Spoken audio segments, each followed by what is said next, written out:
Bueno, como les había comentado al principio, doctor David Gregorio Postán está con nosotros. Doctor, muchísimas gracias por venir hasta aquí, hasta los estudios de Radio Cultura. Gracias por invitarme. Vamos a compartir una cantidad de cosas muy interesantes y espero que a los radioescuchas les importe. El doctor es otorrinolaringólogo, médico fonoaudiólogo, desde hace 20 años, más de 20 años, médico laringólogo del Teatro Colón y fue médico del Hospital de Niños. Y me imagino todas las cosas interesantes que tiene para contarnos del Teatro Colón, pero fundamentalmente comencemos por los problemas de la voz, los motivos por los cuales lo consultan. ¿Por qué? Bueno, el hecho de estar en un teatro lírico me da acceso a estar en contacto con una patología muy sutil, no habitual en otros lugares, y que el hombre que la padece o la mujer que la padece se siente absolutamente inhibido cada vez que tiene una alteración de su órgano de expresión. Ustedes saben que hay dos niveles de expresión, un nivel que es de la voz hablada y otro nivel que es el de la voz cantada.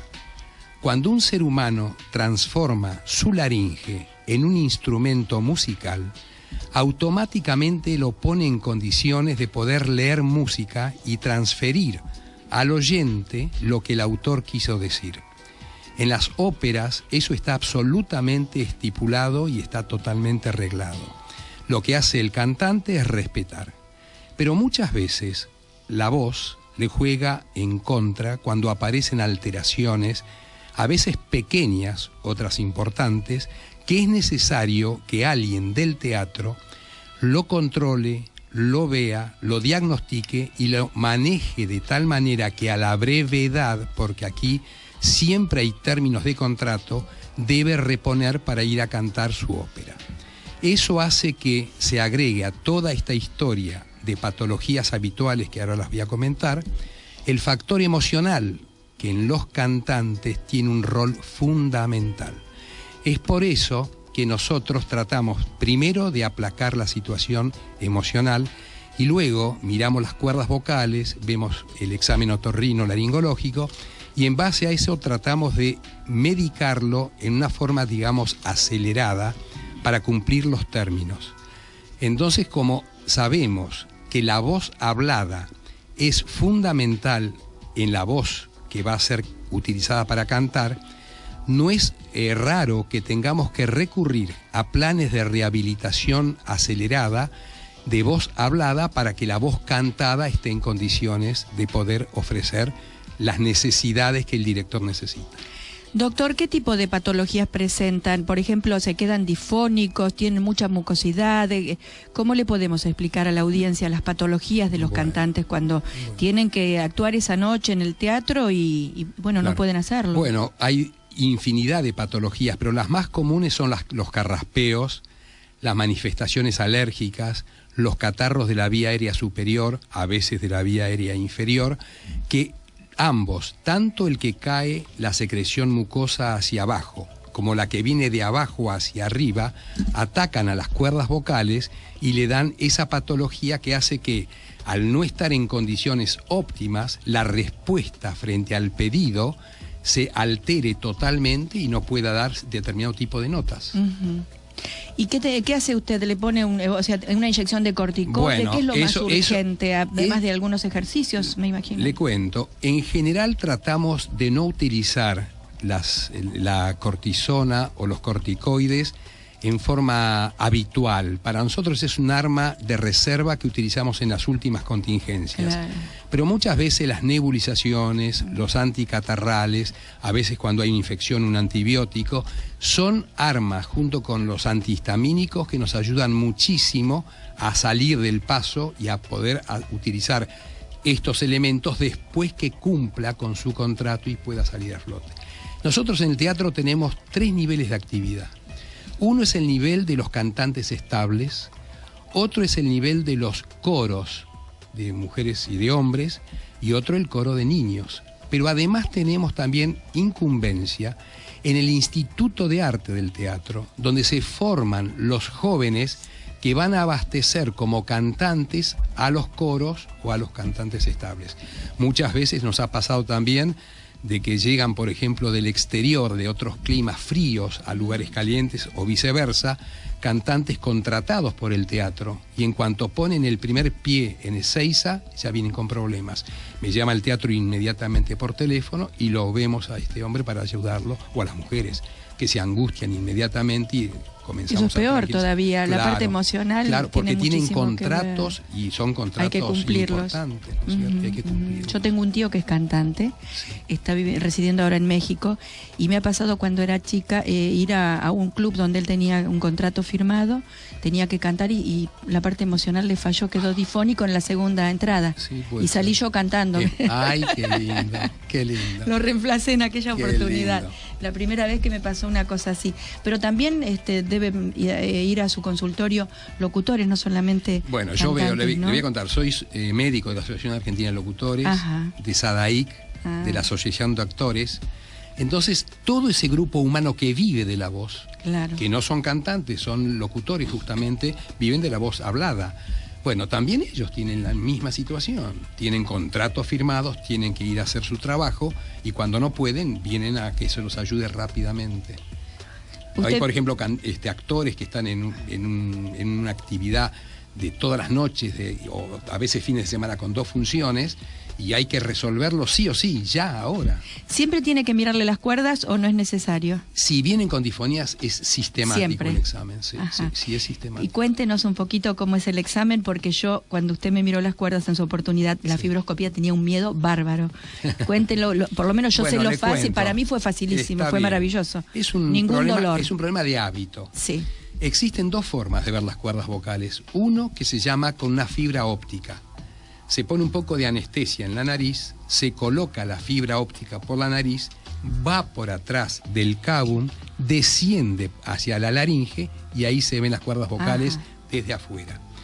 Mi técnica, que la usan también otros médicos, consiste en lo que se llama el fibroscopio rígido. Yo utilizo en cambio un fibroscopio que es recto y que tiene la capacidad de que cuando yo miro hacia adelante, la punta del fibroscopio mira 90 grados hacia abajo y lo paso suavemente sobre la lengua. Cuando pasé la lengua hacia atrás, estoy mirando las cuerdas vocales.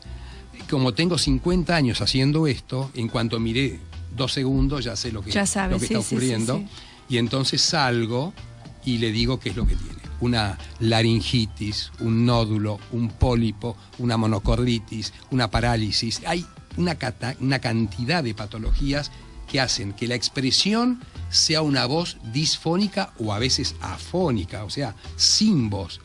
Y la causa es absolutamente independiente. O sea que el síntoma que uno siente auditivamente es una disfonía. Pero cuando ya vio la patología, o sea, la enfermedad, dice, no, este hombre tiene una parálisis de cuerda vocal, esto es otra historia. O este hombre tiene un nódulo en beso.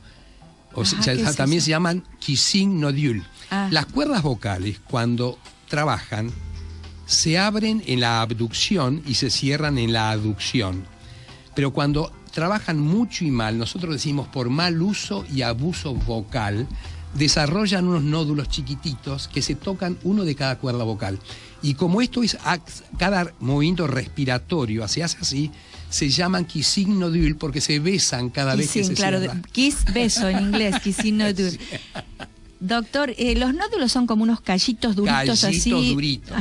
En la la tendencia cuerdas, general nuestra es tratarlos médicamente y no quirúrgicamente. Perfecto. Pensé que siempre la solución era la operación. Si uno no hace un trabajo rehabilitatorio a conciencia y no logró dominarlos, la cirugía está pedida. Pero si uno hace un buen trabajo reeducativo foniátrico, muy frecuentemente, diría un 80-85%, desaparecen y sigue con su actividad. ¿Y el hiatus? El hiatus es el no contar, es decir, cuando la persona habla, en lugar de juntarse las 2 cuerdas vocales, queda un espacio vacío. Eso es un hiatus. Porque hiatus en griego es una palabra griega que quiere decir agujero. Agujero. Y eso es lo que pasa queda un ahí. agujero, sí señor. Entonces, ¿qué ocurre? Cuando la persona habla, pasa el aire por ese agujero y la mitad del aire no pone en contacto las cuerdas vocales, sino que se pierde sin ningún tipo de uso. Entonces se agota rápidamente, pide ayuda porque se queda disfónico rápidamente. Entonces se fortifica toda la musculatura en la rehabilitación y puntualmente las cuerdas vocales. Y acá quiero dar un dato interesante. A ver. Uno de los tratamientos básicos de estos casos consiste en colocar en el oído un sonido que sea adecuado a lo que uno quiere estimular. Hay un reflejo neurológico que se llama cócleo recurrencial. Va de la cóclea, o sea, del oído, hacia el nervio recurrente, que es el que le da la motricidad a las cuerdas vocales.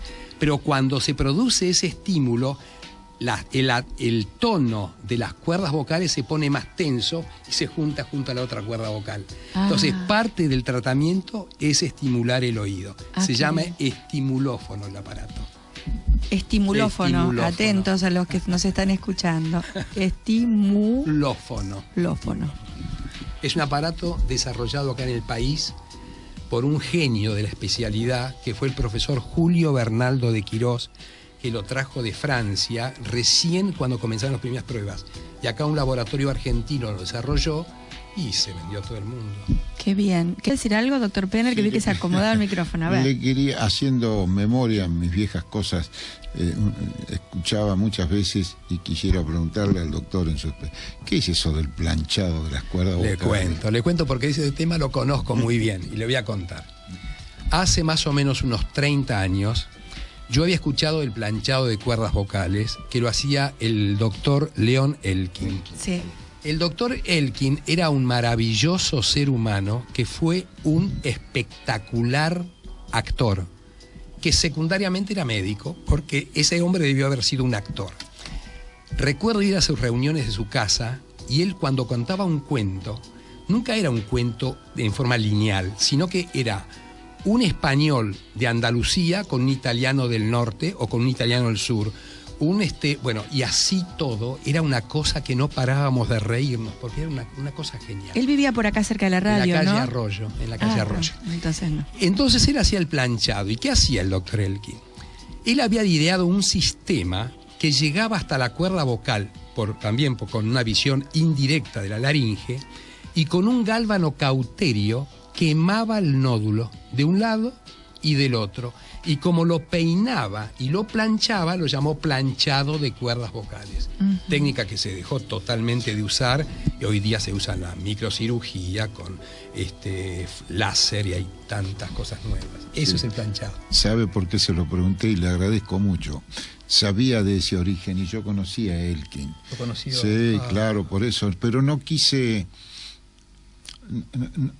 mencionar el nombre de él porque no me parecía que, en fin, por una cuestión de ética. Pero como usted lo mencionó, mi pregunta viene de esa época, hace muchos años. Yo no sé si no fue conmigo, fue un familiar mío que lo llevé a verlo al doctor Elkin, lo revisó y era famoso por su planchado. El planchado. Eso era el planchado de cuerda vocal. La galvanocauterización, o sea, el quemado del borde libre. Y se recuperaba enseguida la persona, ¿no? Mucho más rápido. Eso no lo hace, doctor. No lo hace nadie ya. No, ya se dejó porque hay técnicas muchísimo más superadoras. ¿Ah, sí? Y absolutamente mucho más seguras. Porque casi siempre esto se hace con anestesia general. Él lo hacía con local. Con local, con la presencia del paciente delante de él y la ayuda de sus 2 enfermeras que lo ayudaban. Fue un personaje, un ser humano maravilloso. Sí. Lo trato a mi tío, el que le hablaba yo de México, también lo conocí. Me regaló todo el set del equipo. Yo no lo hice, pero él tuvo la generosidad, por eso lo hago público. Fue un ser humano excepcional. Me alegro de haberle puesto el dedo justo en un botón especial. 13 y 28, 26 grados 5 décimas la temperatura. Está presente con nosotros el doctor David Gregorio Postal.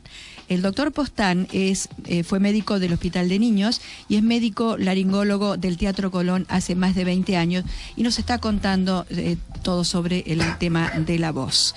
Y le queremos agradecer mucho porque él también está con algunos problemitas de tos y esas cosas. Igual se vino a nuestro programa porque sabía él que ya hace más de 15 días que lo teníamos, que lo esperábamos y sabíamos que iba a venir. Así que muchas gracias, doctor. Bueno. Y esos problemitas de la voz se debe también a un tema alérgico, a que todos tenemos diferentes tipos de alergia, virus. ¿Qué es lo que pasa? Esta es la época peor, ¿no? Bueno, todo eso va de la mano. Es decir, la alergia es algo muy común en nuestra época. Es uno de los problemas más habituales y más comunes que tenemos que enfrentar. Y hay un concepto que quiero transmitir que es realmente básico. Los médicos otorrinolaringólogos mejoramos la alergia, pero no la curamos.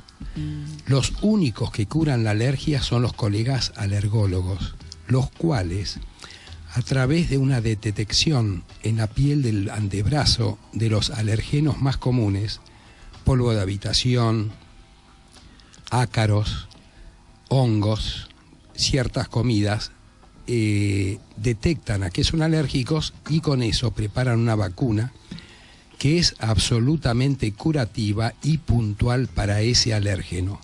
Nosotros, digamos, mejoramos los síntomas, pero no curamos la enfermedad. Les comentaba a la audiencia que usted fue médico del Hospital de Niños y que creo que actualmente está rehabilitando niños sordos. ¿Nos puede contar las últimas novedades que hay con referencia a este tema de los chicos sordos, operaciones que se pueden hacer por ellos? A ver qué se el tema es el siguiente. Nosotros veíamos desde hace más o menos casi 40 años que yo comencé a trabajar en el Hospital de Niños, el nacimiento de muchos niños o que adquirían sordera a través de enfermedades como las meningitis, las encefalitis y otro tipo de virosis. Esos cuadros no tenían solución. El nervio era lesionado totalmente de los dos lados y había que hacer rehabilitación oral, es decir, enseñarles labiolectura, articulación, y si había un pequeño resto auditivo en su audición, estimulárselo con un amplificador. Hace unos 15 años para aquí apareció algo mágico que fue el implante coclear. El implante coclear es colocar en el aparato de Corti un microelectrodo muy pequeño que es capaz de transducir o transformar la información auditiva hacia el niño, que es amplificada por un equipo que lleva como una especie de mochilita aquí adelante el chico. Eso hace que al no perderse tiempo en rehabilitación, desde los pequeños recién nacidos hacia adelante ya se los puede equipar con este equipo. Y ello logra que el niño desarrolle el lenguaje cuando antes no lo podía hacer. Uno de los motivos más frecuentes en las estadísticas de falta de desarrollo del lenguaje era el de la hipoacusia. Nuestro país, afortunadamente, fue uno de los precursores en el uso de esta tecnología. Y tenemos en la Argentina y puntualmente en Buenos Aires al profesor Guillermo Diamante, al profesor Santiago Arauz y al profesor Jorge Schwartzman, que son verdaderos pioneros mundiales de esta tecnología y tienen una de las estadísticas más abultadas que permiten sistematizar esta técnica y lograr resultados maravillosos. Tan importante es esto que estoy hablando, que las obras sociales lo reconocen a pesar del costo y los chicos ganan vida, no solamente audición, porque son seres humanos que no tienen límite hacia su futuro. Pueden seguir una carrera universitaria, pueden seguir lo que se propongan, porque esa pequeña, digamos, cajita le permite oír absolutamente en forma perfecta.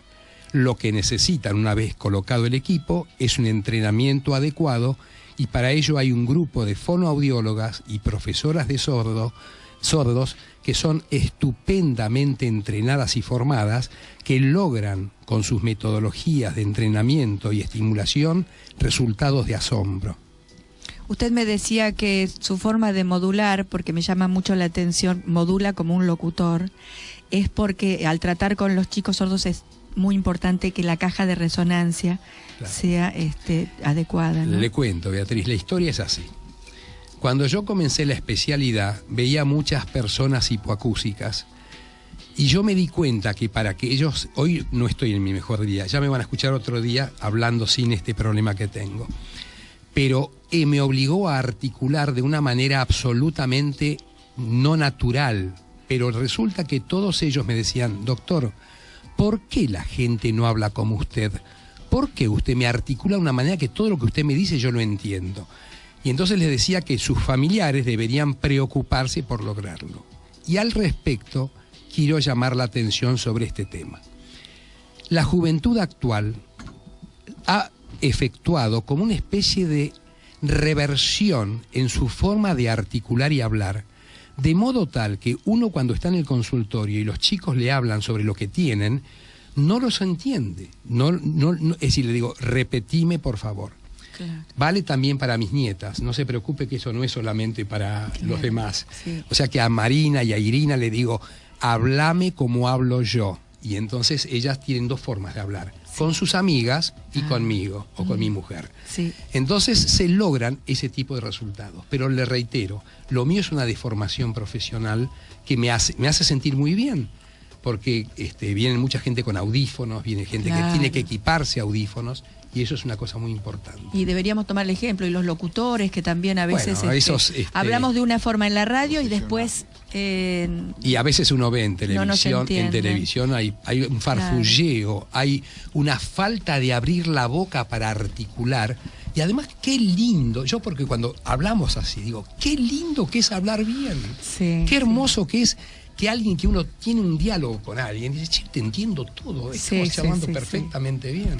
Quería decir hay dos graves fallas o manías o malas educaciones en la expresión, en la velocidad y en la amputación de letras y palabras. Entonces, entre la velocidad y la amputación, uno no entiende ni lo que escucha ni lo que quieren decir. ¿Es así? Claro, es así. Y eso es un hecho muy importante que se ve en los niños. Los chicos tienen lo que se llaman dislalias. La dislalia es la perversión, el cambio de un sonido por otro.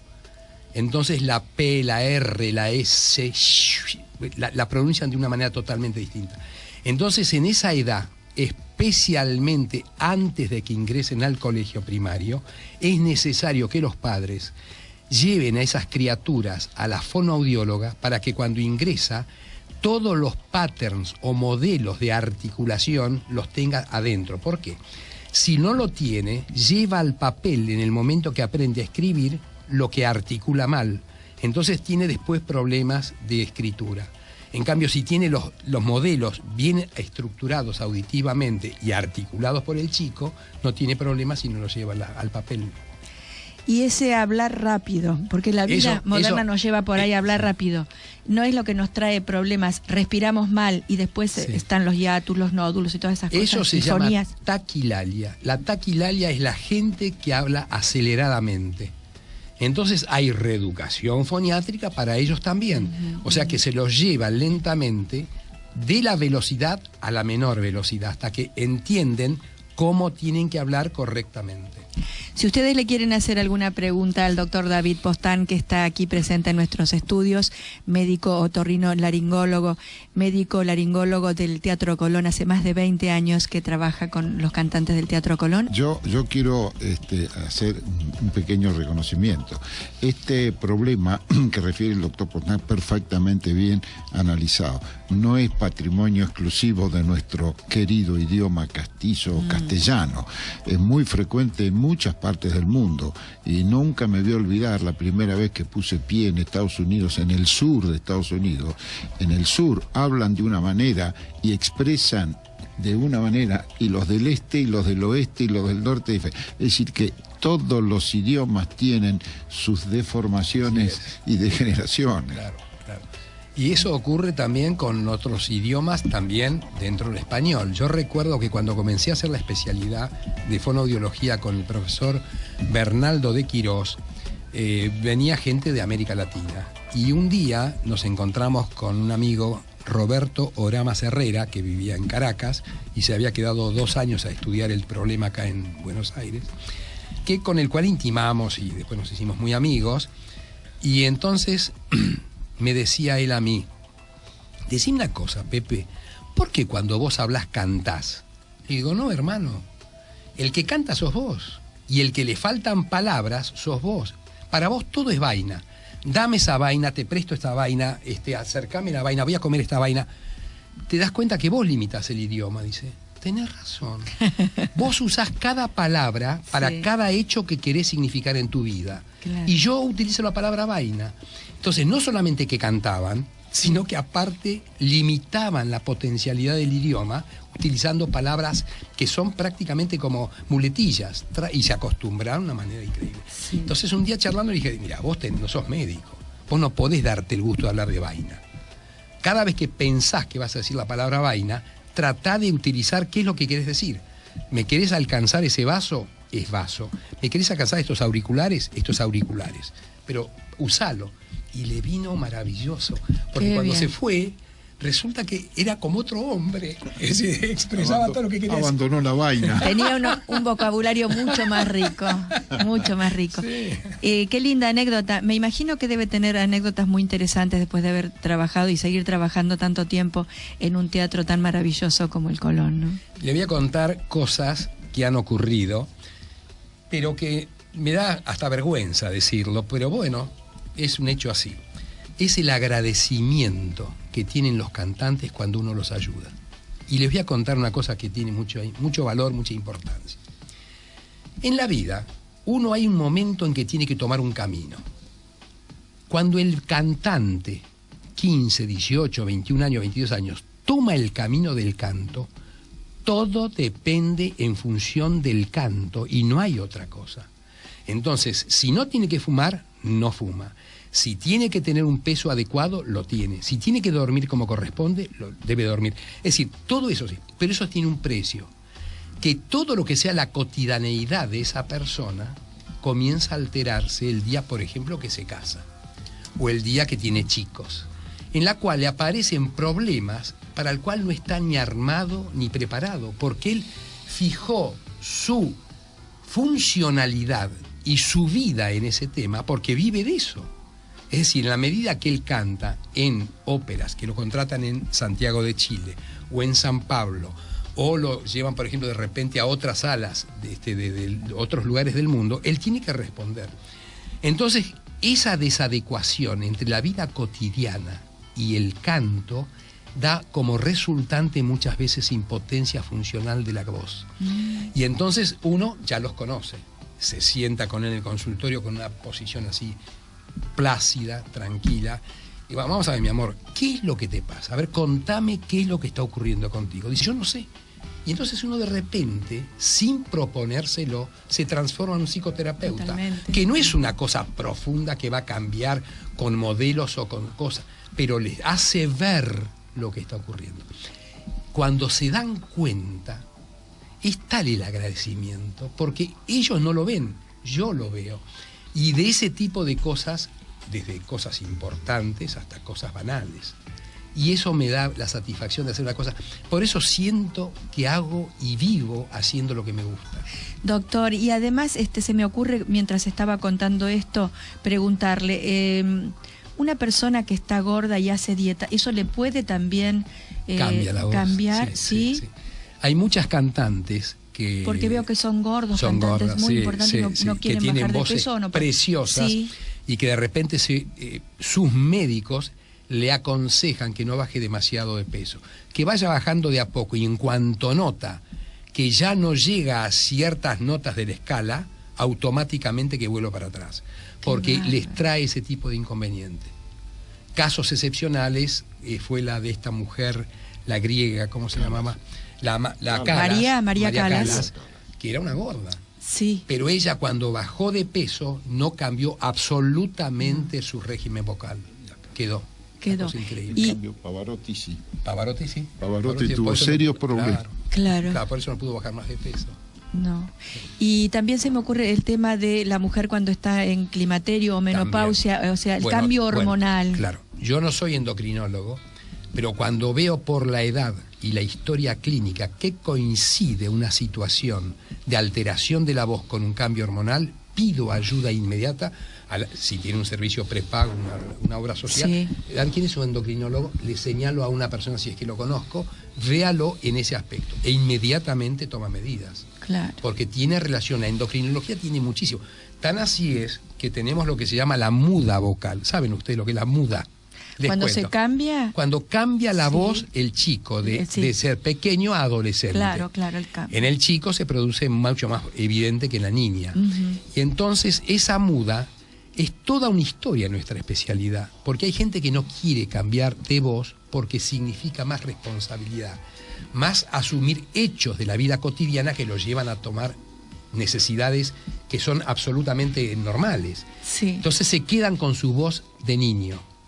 También se quedan con su voz de niño los que tienen alguna, digamos así, alteración sexual que se pone en evidencia en ese momento.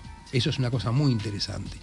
Y que ocurre en el coro de niños del Teatro Colón cuando los chicos que son contratados pasan esa edad y necesitan seguir con eso porque es una pequeña base económica que en esos hogares le representan.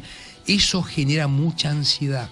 Entonces hay que pedirle al maestro Ciamarela que si está cambiando de voz lo pase a otro registro. Y lo hacen y logran seguir. Pero les causa mucha ansiedad. El doctor Pene quería decir algo y bueno, lo dejamos para después del corte, después de esta hermosa música que escuchamos recién. Es un pequeño comentario con asociación de ideas y de cosas que a uno a veces le ha tocado vivir o ha llenado su cabeza. Decía un viejo, un gran maestro de la cirugía argentina, lamentablemente desaparecido hace 4 años, que tuve la suerte de conocer y contar con su relación. El médico que no pone humanismo no merece ser médico o ejercer la medicina. ¿Y por qué digo esto?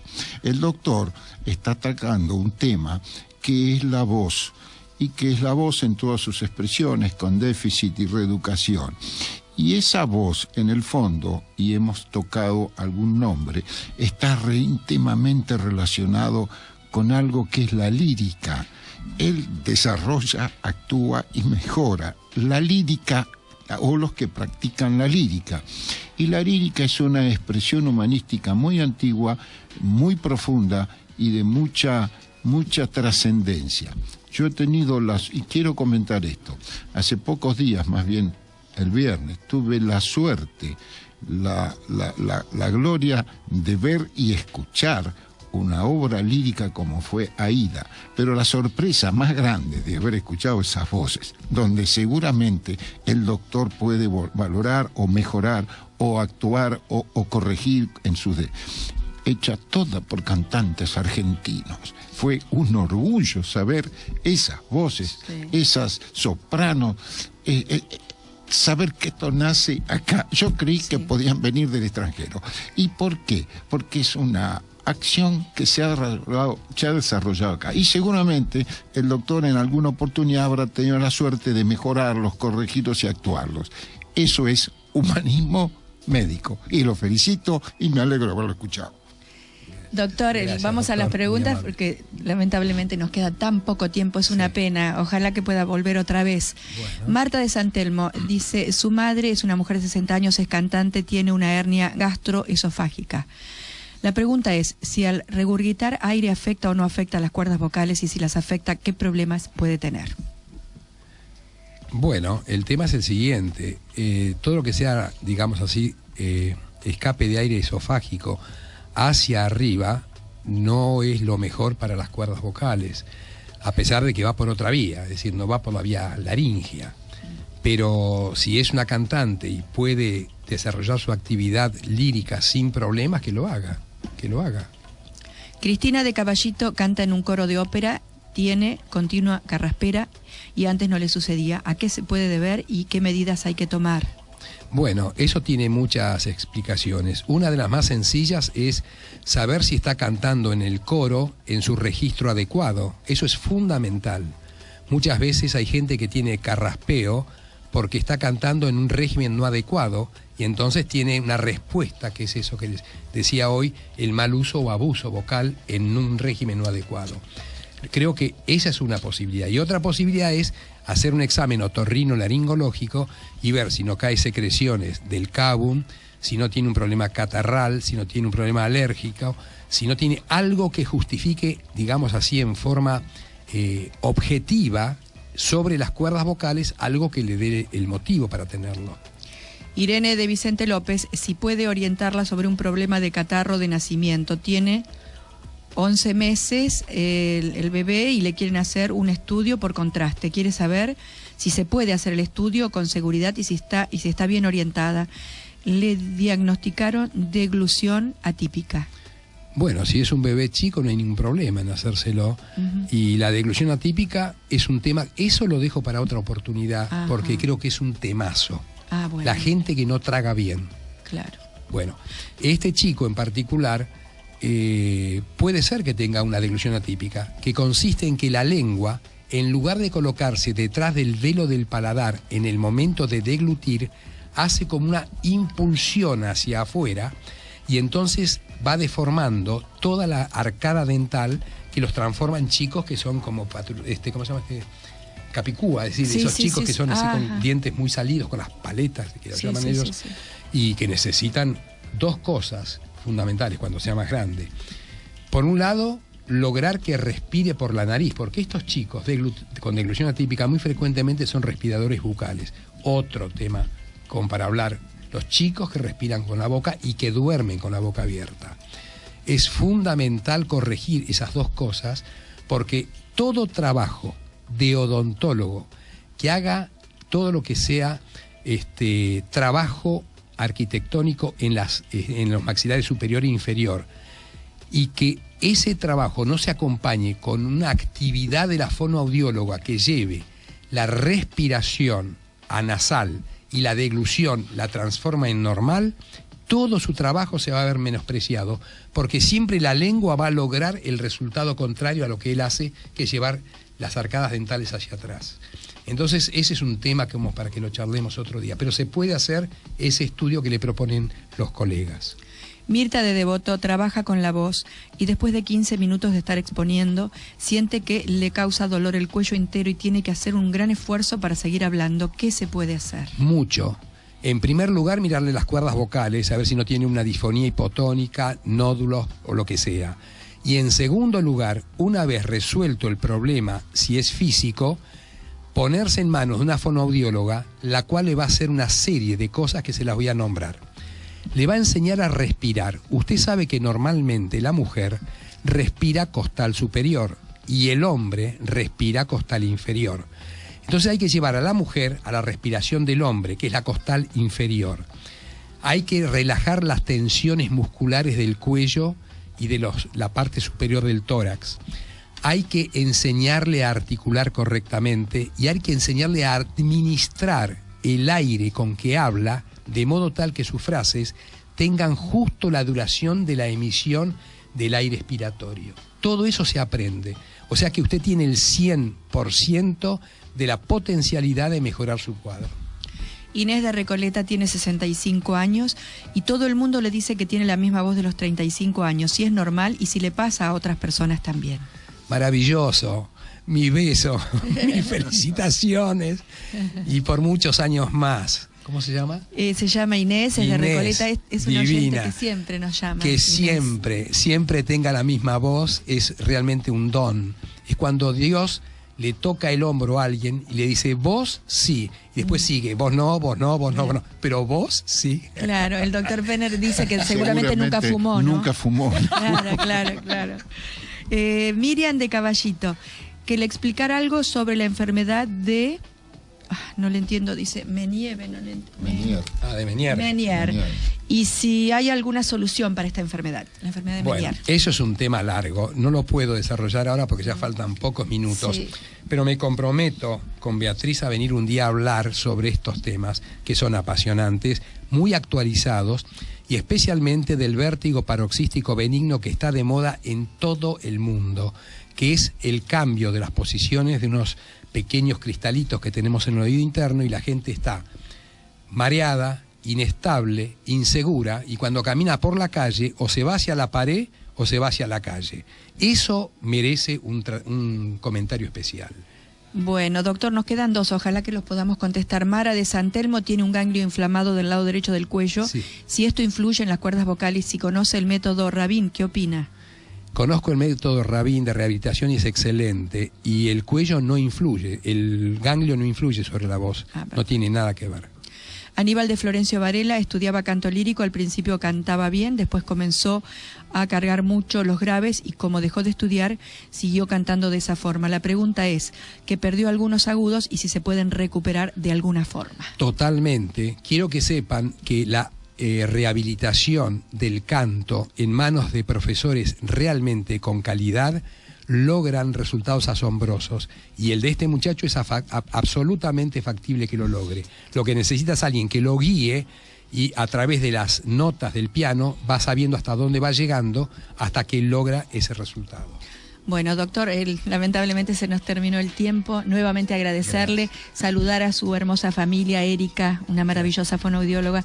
Su hijo de Estados Unidos, no sé el nombre. Daniel. Daniel, que no se puede escuchar por internet, a Clery, a sus nietas y bueno, a toda la audiencia. Gracias. Beatriz, Saludamos. muchísimas gracias. No se imaginan lo feliz y contento que estoy, porque el clima que reina en esta radio es absolutamente maravilloso. Los felicito a ustedes. No, yo felicito a los que eligieron el tema y al relator, porque estuvo excelente. Muy bien. Nos despedimos entonces hasta el próximo Salud y Cultura, el lunes a la 1 de la tarde, aquí en Radio Cultura. Gracias, Charlie.